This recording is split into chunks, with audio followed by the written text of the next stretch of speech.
All right, I'm doing Venus Flytraps by Yusef Komunyakaa. Alright. Does the title have any significance to the poem? Well, throughout the poem, it shows him as a kid. As it starts out, I am 5, and throughout the poem, he reveals that his mother has no interest in him, ignores him, and states, "My mama says I'm a mistake, that I made her a bad girl." So that shows that there's a lack of love between his mother and him. But Venus is the goddess of love. And flytraps is a carnivorous plant. No, carnivorous plant. It's carnivorous. Yep. And then the title juxtaposes Komunyaka's issues with his life. He's trapped in the deep south with a mother that says he was a mistake and made her a bad girl, and yet there's love between them.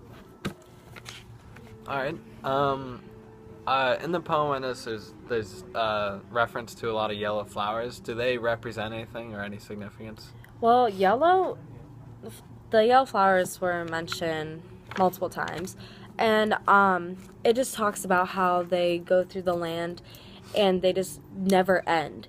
And yellow can mean freshness, joy, happiness, but it can also mean decay, sickness.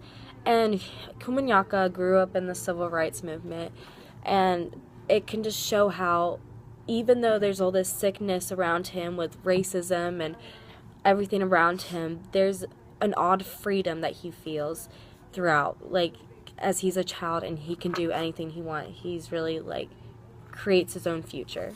So you would say the author's background definitely affects the meaning of the poem? Yeah, definitely. Okay, cool. How does the character, the child, progress through the story? Well, he starts off, I'm 5. He is unmindful of snakes and yellow jackets, so unmindful of the dangers of the world. And then he talks about how he has his Lone Ranger and don't mess with me.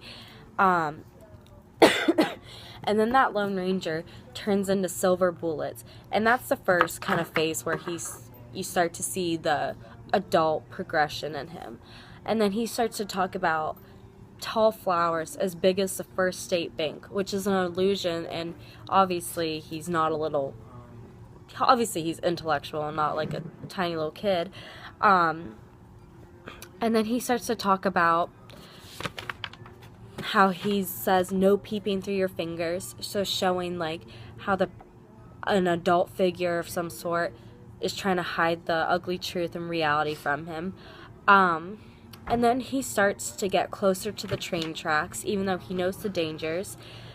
And then he starts to make references to, he states once, "I know bees can't live without flowers. I wonder why Daddy calls Mama honey." And that just shows that he understands the relationship between them, how they need each other to survive. The mom somewhat needs the dad a little more, as she would be the bee and he would be the flower.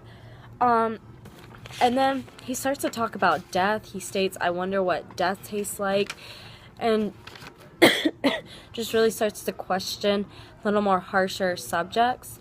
And then he acknowledges that his mother views him as a negative aspect in her life, as obviously he's a mistake. And then he ends it by saying, "I hear people," he says, "My playhouse is underneath our house, and I hear people telling each other secrets." So that just shows how he is neglected with his family. Alright. Does the format, or is there any rhyme scheme that's significant to the meaning of the poem? This poem doesn't have a rhyme scheme. Okay. The sentence structure is quick little sentences, and the sentences are not related at all. They are just quickly changing. They're fast-paced. They're kind of chaotic, which symbolizes the mind of a 5-year-old, of a child who just is constantly thinking, constantly not connecting his ideas, but just whatever pops into his head, he says. And that's what's shown in this poem. Okay, so the format just kind of emphasizes the child and the meaning of it. Okay, cool. Yeah. Are there any more symbols you would want to talk about? Anything to add?